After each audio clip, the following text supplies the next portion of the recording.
To do, to have to be, to do, to have to be. Guys आज के lecture में जो आपको मजा आने वाला है ना, क्योंकि आज मैंने टेंस की सारी हेल्पिंग वर्ब सिर्फ एक वीडियो में कवर की है। गाइज आज के वीडियो में मैं आपको बताऊंगा डू, डज, डिड क्या है, वॉज, वेयर क्या है, इज एम आर क्या है, हैज, हैव, हैड में डिफरेंस क्या है, कब क्या लगता है, कहां लगता है, कैसे लगता है। तो गाइज वीडियो के एंड तक बने रहना। आज मैं आपको ये टेंस को लेकर जो भी थोड़ा बहुत बच्चा कुछ डाउट है वो सारा का सारा क्लियर कर दूंगा, right. So without wasting our time let's get started. So guys today we are here English speaking course, it's 48th day. Guys इस 48 दिन पे आज हम बात करने वाले हैं हेल्पिंग वर्ब्स की। What? Helping verbs. Guys helping verbs को कहीं ना कहीं लिंकिंग वर्ब भी बोला जाता है और साथ साथ में इसको कहीं ना कहीं ऑक्सिलरी वर्ब भी बोला जाता है। लेकिन तीनों के बीच में डिफरेंस क्या है वो हम किसी और वीडियो में देखेंगे। आज हम में बात करेंगे किसकी? हेल्पिंग वर्ब की। तो गाइस हेल्पिंग वर्ब जो मेनली टेंस में यूज होती है उसको हम देखने वाले हैं कि टेंस में जो मेनली हेल्पिंग वर्ब यूज होती है वो कौन कौन सी है। तो गाइस आपको 3 याद रखनी है, सिर्फ 3, 1 2 3। 1 मतलब टू डू, सेकेंड मतलब टू हैव और थर्ड मतलब टू बी। अब इसको याद रखने के लिए गाइज मैंने बहुत ही इजी, बोलते हैं बहुत इजी मेथड ढूंढ निकाली है। क्या? मैंने स्टार्टिंग में एक छोटा सा राइमिंग करके गाना गाया था आपके सामने। क्या गाया था? To do, to have to be, to do, to have to be. बस गए छोटे से 3 वर्ड याद रखने। अगर आपको ये तीनों वर्ड याद है ना, आपको सारी की सारी हेल्पिंग वर्ब दिमाग में छप जाएगी, दिमाग में एकदम घुस जाएगी गाइज बहुत ही अच्छे से। टू डू का मतलब क्या होता है? Do, does, did. To have का मतलब क्या होता है? Has, have, had. और टू बी का मतलब क्या होता है? Is, am, are and was, were. बस गाइस ये तीनों अगर याद रहती है तो टेंस की सारी हेल्पिंग वर्ब हमको अच्छे से याद रह जाएगी, राइट। तो गाइस बात हम पहले करते हैं फर्स्ट नंबर की, टू डू की। तो टू डू में क्या आता है? Do, does, did. अब मैं आपको बता दूं, आखिर आप कई बार कंफ्यूज रहते हो कि सर ये डू डज के साथ कौन सा फॉर्म आता है, हैज हैव के साथ क्या फॉर्म आता है, इज, एम, आर, वो इन सब के साथ आखिर में आता क्या है। तो मैंने बहुत ही इजी एंड इजीएस्ट मेथड ढूंढ निकाली गाइस आपके लिए। ये जो टू डू है, right, and do, does, did, इनके साथ हमेशा वर्ब का फर्स्ट फॉर्म आएगा। क्या आएगा? To do is equal to verb का फर्स्ट फॉर्म। टू हैव जो है हैज, हैव, हैड, तो टू हैव के साथ हमेशा वर्ब का कौन सा फॉर्म आएगा? Third form. क्यों? क्योंकि ये परफेक्ट टेंस है, राइट। टू बी यानी क्या है? इज, एम, आर और वॉज, वेयर, इनके साथ क्या आएगा? वर्ब में आईएनजी, वर्ब की फर्स्ट फॉर्म में आईएनजी फॉर्म लगेगा। क्यों? क्योंकि ये कंटिन्यूअस टेंस है, राइट गाइज। सो कहीं ना कहीं आपको ये याद रखना है कि डू, डज, डिड गाइज किसमें आता है? सिंपल टेंस में, यानी indefinite tense, simple present tense and simple past tense. To have, has और हैव और हैड किसमें आता है? परफेक्ट टेंस में। तो जो हैज और हैव है वो प्रेजेंट में है और हैड है वो पास्ट में है।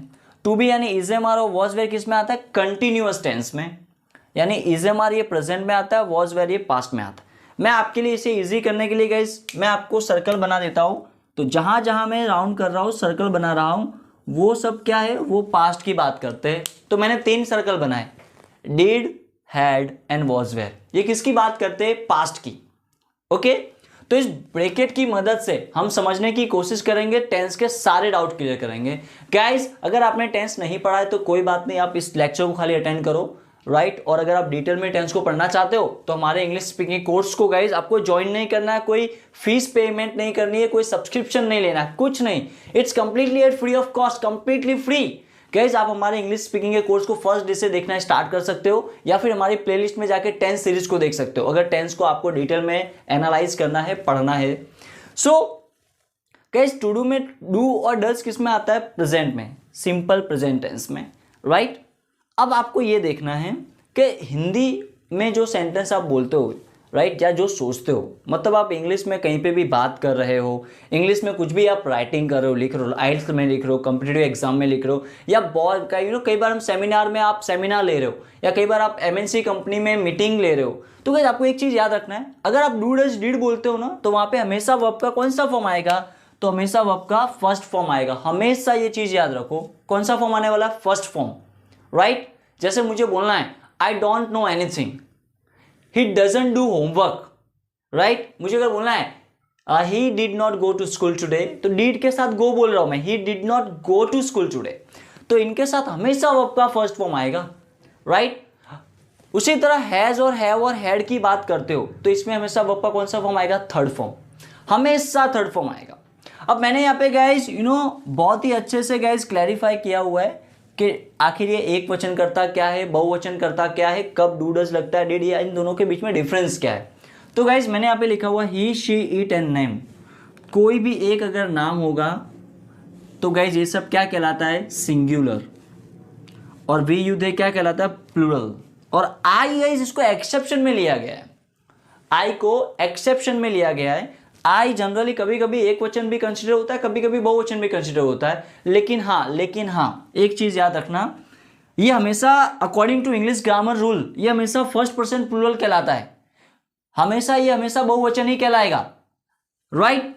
लेकिन इसमें क्या होता है, कभी कभी एक वचन की भी हेल्पिंग वर्ब लगती है, कभी कभी बहुवचन वाली हेल्पिंग वर्ब लगती है, इसलिए मैंने इसको एक्सेप्शन में रखा है ताकि आप कंफ्यूज ना हो। तो गाइज अगर आप एक वचन की बात करते हो, he, she, it and name की, राइट, तो आप क्या बोलोगे? प्रेजेंट में डज बोलोगे। अगर आप बहुवचन की बात करते हो, वी, यू, दे, तो क्या बोलोगे? डू बोलोगे। मैं गाइज फर्स्ट नंबर की बात कर रहा हूं अभी, टू डू वाला form, to do does did की बात कर रहा हूं। तो वी, यू, दे बहुवचन होगा तो डू आएगा, और आई के साथ भी क्या आता है? डू। तो ये चीजें क्लियर हो रही है यहाँ पे गाइस, अंडरस्टूड। जैसे मुझे बोलना है या हम प्रैक्टिस नहीं करते तो हम यानी we do not do practice या वी डू नॉट प्रैक्टिस। वो रोज स्कूल नहीं जाता, वो यानी ही, अभी के साथ क्या does, he does not go to school every day. मैं कुछ नहीं जानता, I don't know anything, I do not know anything, right. तो ये गाइस फर्स्ट ब्रैकेट की बात है प्रेजेंट की। लेकिन अगर पास्ट में डिड लेना है तो मैंने उसको साइड में लिखा हुआ है।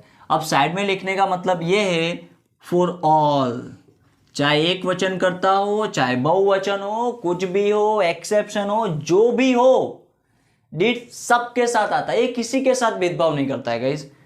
इसका बहुत सिंपल सा रूल है, पास्ट में अगर डिड आ रहा है तो डिड सबके साथ आएगा, सबके साथ। डिड का भी सिनारियो ऐसा है, और ये जो भी आगे आएगा ना हैड, जो सेकंड नंबर में लिखा हुआ है हैड, इसका भी सिनारियो ऐसा है। हैड भी सबके साथ आता है, एक वचन करता, बहुवचन करता, एक्सेप्शन हो, he, she, it, name, more than one name, I, we, you, they, सबके साथ हैड आएगा। तो गाइस एक चीज दिमाग में बहुत क्लियर रखना आप, डिड और हैड सबके साथ आता है। जनरली जो नाटक देखने को मिलता है वो डू डज में ही निकले को मिलता है, क्योंकि प्रेजेंट है ये। पास्ट में तो नाटक क्या ही होगा, वो बोलते हैं ना कि पास्ट में तो जो हो चुका वो हो चुका, अब जो होना है वो किस में हो रहा है? प्रेजेंट में हो रहा है। तो past is like it's gone. So आपको समझ में आ रहा है गाइस? तो फर्स्ट ब्रैकेट आपका क्लियर हो रहा है, डू, टू डू यानी डू डज डिड कैसे यूज करना है, तो इस तरह से यूज करना है। सेकंड ब्रैकेट की बात करें तो टू हैव यानी हैज, हैव और हैड कैसे यूज करना है। तो गाइस ध्यान से सुनना, अगर एक वचन सिंगुलर होगा ना तो जहां पे डज बोल रहे थे ना एक वचन में, वहां पे भी आप हैज बोलोगे। प्लूरल में गाइज आप क्या बोलोगे? हैव बोलोगे, और आई के साथ हमेशा हैव आएगा। बस आपको प्रेजेंट के केस में इस तरह से हैज हैव यूज करना है, एक वचन के साथ हैज, बहुवचन के साथ हैव। तो पास्ट में हैड वो सबके साथ आ रहा है, जिस तरह से डिड आ रहा है सबके साथ, उस तरह से ये हैड भी आ रहा है सबके साथ, राइट। जैसे अगर मुझे बोलना है मैंने होमवर्क कर लिया है, अब ध्यान से सुनना, टू हैव वाले में हैज, हैव और हैड के साथ थर्ड फॉर्म आता है, हमेशा दिमाग में बिठा लेना। मैंने होमवर्क कर लिया है तो क्या बोलूंगा? मैंने आई have done homework, I have done homework, right. क्योंकि हम फॉर्मूले में क्या लिखते हैं पता है? सब्जेक्ट प्लस टू बी, मतलब टू बी यानी हम क्या लिखते हैं यहाँ पे, यहीं पे हेल्पिंग वर्ब लिख देते हैं, H we, helping verb plus verb. अब वर्ब कई बार फर्स्ट फॉर्म लग रहा तो फर्स्ट फॉर्म लिखो, सेकेंड फॉर्म लग रहा तो सेकेंड फॉर्म लिखो, थर्ड फॉर्म लग रहा तो थर्ड फॉर्म लिखो। तो मैंने होमवर्क कर लिया है, आई, फिर हेल्पिंग वर्ब क्या? आई के साथ have, I have done my homework. मैंने मूवी देख ली है, I have seen the movie. उसने कंप्लेन करी है तो ही हैज कंप्लेंट, राइट। वो स्कूल जा चुका है, he has gone to school. Past में होगा तो 2 दिन पहले वो यहां आया था, तो ही, अब ही के साथ क्या आएगा? पास्ट में बात हो रही तो had, he had come here before 2 days, right. तो ये था गाइस हमारा सेकंड ब्रैकेट। अब हम बात करते हैं थर्ड ब्रैकेट की। थर्ड ब्रैकेट क्या बोलता है guys? Third bracket says that to be it means is am are was were इन सब के साथ वर्ब का कौन सा फॉर्म लगता है, ing। तो गाइज ये बहुत ही सिंपल है, ध्यान से सुनना। अगर आपको इज लिखना है तो इज क्या कहता है कि एक वचन के साथ इज आएगा, मतलब ही शी इट और नेम के साथ इज आएगा, बहुवचन के साथ आर आएगा और आई के साथ हमेशा एम आएगा।